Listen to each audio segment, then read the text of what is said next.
Hi and welcome to Python for Beginners. In this video we are going to install Python. So open your browser and go to python.org.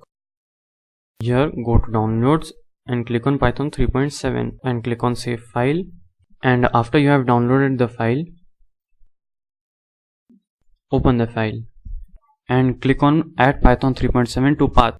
This is necessary if you want to run Python in your command prompt, and say install now.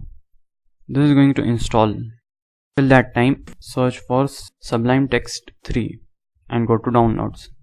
I'm going to download Windows 64-bit. So after you have downloaded the file, click on the file. It's going to ask you for your permission. Give it your permission and click on next, next, next and install. This will install Sublime Text. Click on finish. Once the installation has finished, click on close and open your command prompt. And in your command prompt type in Python, and you should see this. This means that you have installed Python successfully. In the next video we are going to make a hello world program, so stay tuned, subscribe, and if you like this video, give this video a big thumbs up.